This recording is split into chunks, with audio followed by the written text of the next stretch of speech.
ይሄ መድብል ግን ቆይ ምን አይነት ጭራቅ ሰው ነው?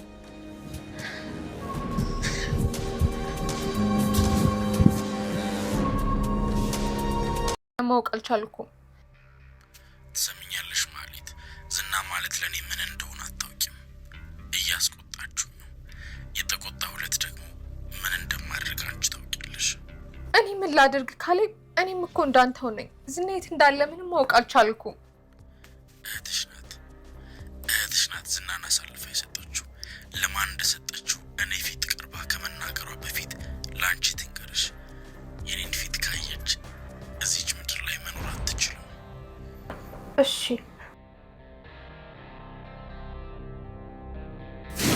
ሰሚኛለሽ?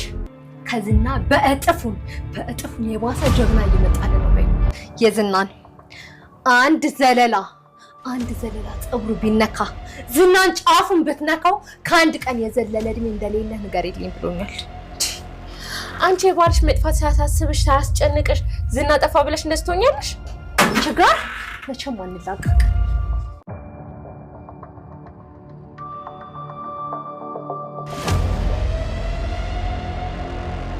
የሚጣፍጥ ቀልድ ነው የምትቀልዱት። አላወቁኝ።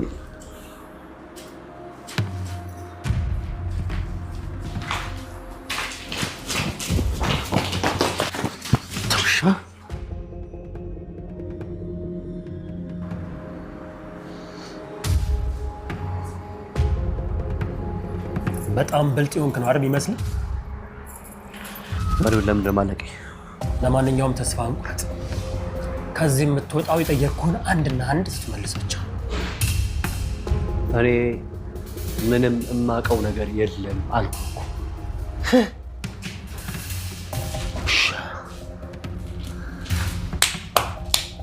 ስለ ብሩክ አንድ ነገር ሳትናገር ከዚች አትወጣት። የታባህም አትሄድ። አንተ ሉላን እንደወሰድክ የምትቀር ይመስላል አይደል? እኔ ዝና አይደለሁም። 1 2 3 ኤፍራታ እና ማህሌት በካሌብ ሙልሲሳ ዛቻ ደርሶባቸዋል። ማህሌት በጣም ፈርታለች ማለት ነው። ለመድብል ደውለሽ ዝና የት እንዳለ ካላሳየሽኝ እያሉ እያስፈራሩኝ ነው በይው። ከዛን አግተውኛል ስትዩ አንቺን ለማዳን ሲመጣ እኛን ይዘዋለን አለች ማህሌት። ኤፍራታ እገለው እንዳሰበ እኮ መድብል የሬሳዬ መቃብሬ ላይ እንኳን አይቆምም ብላታለች። መሞከሩ አይከፋም ብላ ስልክ አስደወለቻት። መድብል ግን ጆሮዋ ላይ ዘግቶባታል። ዳጣዬ ዝና ጆሮዋን ጎምዶ ጥሎላት ነበረ። ያው ፈጣሪ አውጥቷታል ማለት ነው።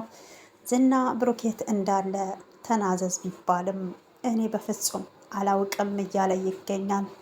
እንደውም መድብልን ትቶ ሞገስ ላይ ዛቻውን ቀጥሏል ማለት ነው። የ80 ሚስቴን የምወዳትን የቤቴን ድምቀት ወስደክ በዛው የምትቀር እንዳይመስልክ፣ እኔ ደግሞ ዝና ነኝ ያበበው ደምሰው ልጅ እያለ ይገኛል ማለት ነው። ግን ውድ ተመልካቾቼ እንደ ሞገስን እንዴት አያችሁት? ትንሽ እንኳን እንደ ወንድ ልጅ ፈታ ብሎ በቦክስ እንኳን አያጠጣው ሊሆን እንኳን እንዲታስሮ ሲያገኘው አይወጣበትም። መቼም በቁምም አይችለውም ማለት ነው። እና በጣም ነው የሚገርመው። በዚሁ አጋጣሚ ሉላ የፍቺ ወረቀት ላይ እንዲፈርምላት አዘጋጅታለች። ሞገስ ግን ቆይ ሉላዬ ወደ ሳይሆን በግድ ይፈርማል፣ ሆኖም ግን በቅድሚያ ብሩክ መገኘት አለበት እያላት ይገኛል ማለት ነው።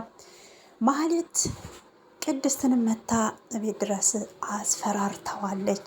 ከዝና የበለጠ ኃይለኛ ነበልባል መጥቶልካል። ስለዚህ ከዝና ላይ አንድ የፀጉር ዘለላ ቢነሳ የሞትክን መቃብር እየቆፈርክ ነው ማለት ነው ተብለካል ብለሽ ንገሪው አለቻት። ቅድስት የባልሽ መጥፋት ሳያሳስብሽ የዝና መጥፋት አሳስበሽ አይደል? ግቢትዬ እንኳን ደህና መጣሽ፣ ቡና ላፍላልሻ ብላት ነበረ። በጣም ስለተናደደች እየሮጠች ወደ ኤፍራታ ትሄድና ምን ሆነሻል ማህሌት አለቻት። ማህሌትም ያቺ የማትረባ ናታ ተሳለቀችብኝ እኮ ሳቀችብኝ አለች። ውይ እኔ ደግሞ እኮ የዝና ሰዎች ከሄድሽ መስሎ ነበር ስትላት፣ ምን ብዬ ነው የምሄደው? ዝናን አገኘሁት ንግደሉን ብዬ ነው ብላ ተቆጣቻት። ማህሌት በአሁን ሰዓት በዝና መጥፋት ላይ ሁለታችሁም ተጠያቂ ናችሁ ብሎ ስላላት ፍራቻ ላይ ትገኛለች። ኤፍራታ እኔ የምታሰር ከሆነ አንቺንም አብሬ ነው ወንጀል ውስጥ የምከትሽ አለቻት። አንቺም አለሽበት መድብልን እንዳጠፋውና መርዙን አስገድዳችሁ የሰጣችሁኝ